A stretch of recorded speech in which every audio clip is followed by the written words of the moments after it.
Hey, what's going on, sports cars fans? Ray from Philly here on this Sunday, March 22nd, 2020. Got a package that came in the mail within the past couple weeks, and this card of this baseball player, he's not in my 300 grade card set or the post-war rookie Hall of Fame set. And believe it or not, he's not even in the future Hall of Fame set, although in my opinion, he probably should be in the future Hall of Fame set, and I'll tell you why. This player I picked up was on the Veterans Committee ballot this past December, the one where Ted Simmons got voted in, and this guy did surprisingly well. And I always felt he was a good player. I just didn't realize how good of a player he actually really was. So I looked at his numbers, I compared him with some other Hall of Famers, and his numbers are right there. Very, very underrated player.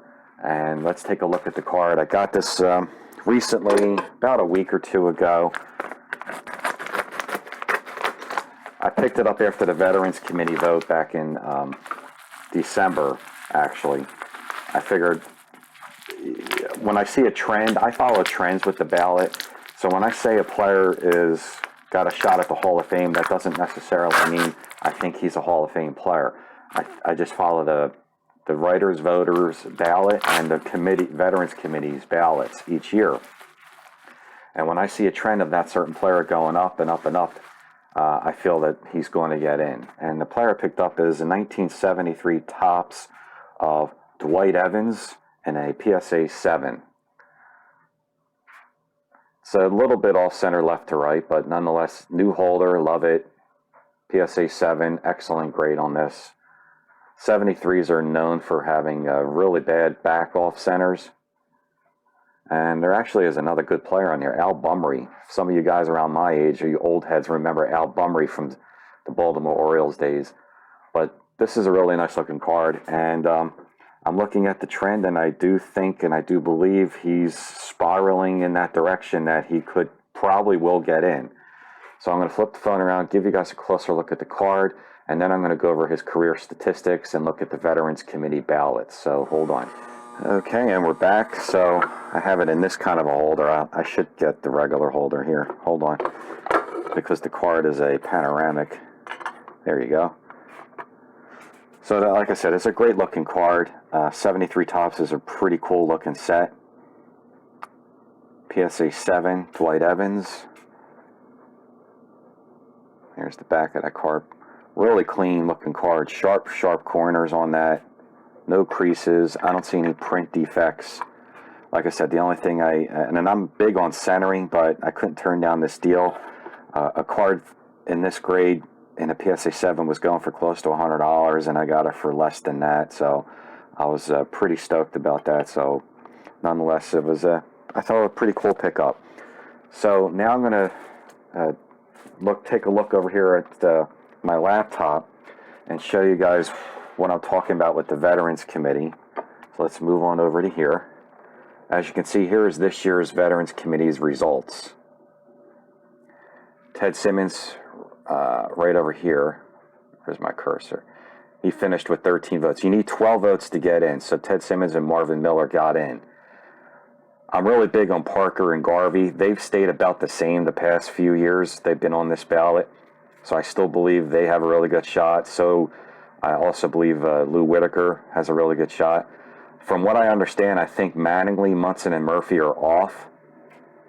And I can't remember why. I think they have to maintain, I think it's 5 or 6 votes to stay on the Veterans Committee. It's just like the voters ballot. You have to maintain 5%. Same thing with the Veterans Committee. I think you have to have minimum of 5 or 6 votes, but I could be wrong on that.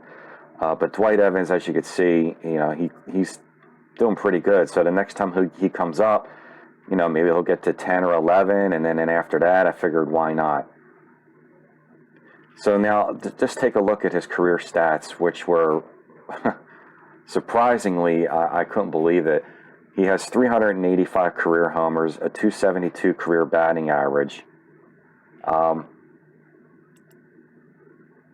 2,446 hits, 1,470 runs scored, 1,384 RBI, 78 stolen bases, a 67.1 WAR, He was a 3-time All-Star, 8-time Gold Glove Award winner. This guy was a fantastic outfielder with a great arm.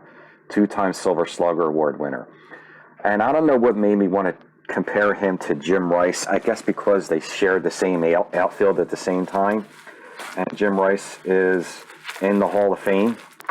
So, like I said, you see, let's look at homers. 385 for Evans. And Jim Rice, 382. So Evans has him in homers. Let's go to hits. Evans has 2446. Rice 2452. Almost identical so far in homers and hits. Batting average, Jim Rice has it all over him on that. 298 career average. Dwight Evans 272. Runs scored for Jim Rice 1249. And Dwight Evans is killing him in that 1470. RBIs, Jim Rice 1451. 1451, Evans 1384. Very, very close. Jim Rice stolen bases. Neither guy really was a stolen base threat. 58 stolen bases for Rice, 78 for Dwight Evans. Career WAR for Jim Rice 47.7, Dwight Evans 67.1. Jim Rice did win an MVP in 1978. He is in the Hall of Fame. He is an 8-time All-Star. Let's look at Dwight Evans. He is a 3-time All-Star. Jim Rice, 2-time Silver Slugger Award winner. Dwight Evans, 2-time Silver Slugger Award winner. So pretty darn close, I think, in comparable numbers. Now, I know Dwight Evans did play a few more years than Jim Rice. Rice played 16 years. Dwight Evans did play 20. But if you look at his numbers every year and look at the categories, like he would lead in games played, plate appearances. He led the league in runs scored in 1984.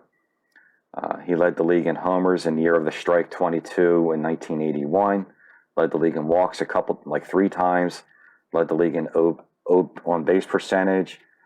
Did lead the league in OPS twice in 1981 and 1984. Did finish in the MVP voting pretty high 3 times. 1981 finished 3rd. 1982 finished 7th. 1984 finished 11th.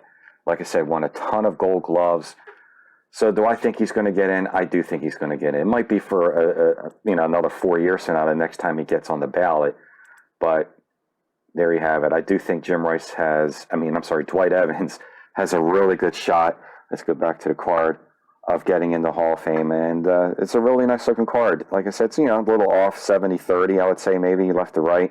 But I was okay with that. It's a PSA 7, no qualifiers on it.